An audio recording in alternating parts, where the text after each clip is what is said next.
بسم الله الحمد لله والصلاة والسلام على رسول الله ومركله iyo barnaamijkeeni sidee kula tahay barnaamijkeeni sidee kula tahay waxaan maanta marti noogu ah Daawud Cabdullaahi Cusmaan Daawud Cabdullaahi Cusmaan waa nin dhalinyaro ah oo ka tirsan macaaridka dalka Belgium Daawud Cabdullaahi Cusmaan salaamu calaykum waraxmatullah calaykum salaam waraxmatullaahi wabarakaatuh Daawud aad iyo aad baad mahadsan tahay Daawud maanta waxaan wax ka weydiinaynaa laba arimood arinta ugu horeysa aan siday kula tahay wax ka weydiinayno waa arin ayaamahan dambe dhacday oo runtii aad iyo aad u falxun arintaasoo horay aanan u maqal horeyna u dhicin waa arin dhaqanka ka fog diinta islaamka ka fog bini'aadantinimada ka fog in waxaana soo gaadhay gabadh deeqa ciise duhur la dhaho oo arinta fu'aad ka hadashay runtiina gabadh caana ah in caruurteedii laga qaatay arintaasay kula tahay Daawudow marka la waraysa waxaan tumaasan tahay branchtan sidee loo tahay igu soo dhaweysay horta arintaasi waa arin laana weeyaan waa arin maaragtay bini'aadantinimada ku jirta maahin arin soo jirana maahin arin maaragtay waxa la oran jiray dadkii waaweynaa deedo dhabanayna tuma maqal marta maaragtay haddaan soo jirnay intaa iyo dadkii noo horeeyayba maan maqal arinta waa arin wajiyada weeyaan waa fal maaragtay laana weeyaan laakiinse maaragtay waxaan is weydiinayaanu waxaan maqli jirnay maaragtay wadanadan maaragtay aan ku noolnahay diristeena sida wadanka Norway oo caan ku ah arinta ciyaalka ka qaata dadka oo laakiinse sababta la meeshii sabab toondisooyo waxa loo naqaan maaragtay ayaa magxabad baa soo maraan haddii ciyaal qaadanaya maanta waxaa jira xeerar lagu qaato qofta ma noloshay ka dhacday ma qof beer su jirta wax yaqaanaan maaragtay beerta qof su jira oo ciyaalkii maaragtay hankri waayay oo gabay ayaan maaragtay Yurubtan la qaata ciyaalka oo Norway ma tuucaano maaragtay Soomaalida dhibta way haysataa dhibtan maqlinay maaragtay haddaan Jabuuti ku maqalnay waarin yaaba weeyaan waarin yaaba Daawudow talow gabadhaasi waxa looga qaatay caruurta iyo shuruud laga qaatay xeeray ku jirto oo aad garanaysid ma jirtaa hadda maaragtay 10 sano ugu dambeeyay maaragtay waxaan u maqala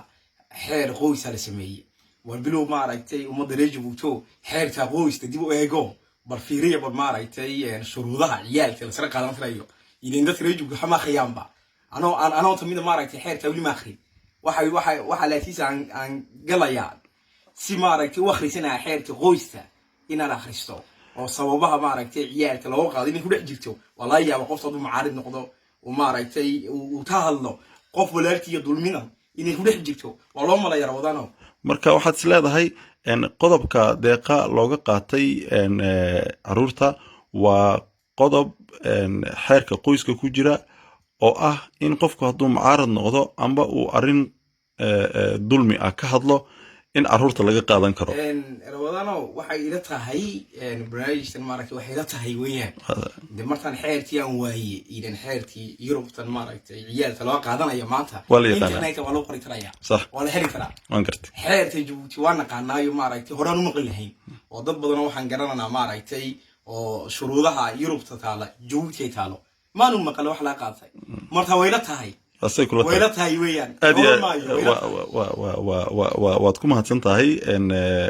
fikirkaaga iyo ra'yigaaga Daawudow bal xeerka qoyskana bal waan akhrineynaa waan raadinaynaa waan baaraynaa su'aashida labaad baan u gudbayaa su'aashida labaad waxa weeyaan Daawud aan ku weydiinayo say kula tahay aan ku weydiinayo waa arinta macaaradka waxa maalmahan dambe nagu maqala in isku tagii macaaradka uu dib u soo laabanayo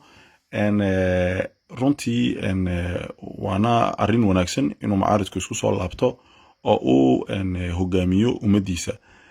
arintaasi laakiin say kula tahay adiga wallahi wadano arinta maaragtay arinta waxaan la jawaabayaa siyo waxay la tahay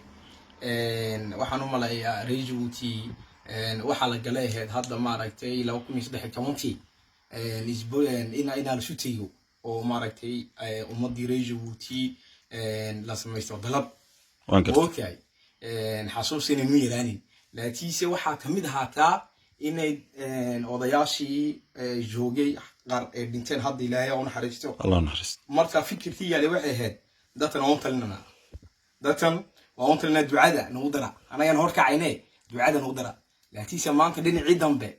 dadka reer Djibouti ama la siiyo ee kacaaniyatu iyo taakici karaya oo dooyatu waxay doonayaan ay doortaan ay yahaan ma aragtay anagu waxaan doonanaa maanta la dawi joogsada raga ma aragtay asxaabta mucaarigta oo dhan cid walba leh qoonyaan leh shuquuq leh ma aragtay rag badan oo mucaarig u jiray kamida maanta ummadda waa fursadii ummadda weeyaan ummaddu inay tiraaho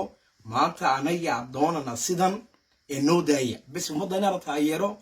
laakiin dhinacii dambe aan sameynay reerkii beridii waxaa kamid ahaa in ummadda la yahay waanoo talinana maanta maday anagana maqla oo in ducada nagu dara maanta ducadii ma aragtay in ayaka lagu daro oo sidii ahayd ma aragtay sidaa dhinaca dhan timaado rawadaano ma ogtahay waan fahantaa malaya jawaabteeda si fiican baan u fahmay tii sidaa u socotay inay sidan u socoto haddaan soo ururino Daawud say kula tahay waa in shacabka maanta isaga la daayaa oo la daba joogsadaa tuujiyaan shacabku la daba joogsado oo la taageero dhaqaale lagu taageero ma aragtay hadal ilaatiisa dadka in la daayo maanta oo la yaaho ma aragtay sidii dhinacii hore aan soo laamano aniga ma ahayn waa sidii la taayna weeyaan Daawud aad iyo aad baad u mahadsan tahay tan iyo intaan dib ugu kulmi doono barnaamijkeena say kula tahay waxaan idin leenahay nabadgeliyo iyo amaana Allah. Assalaamu calaykum.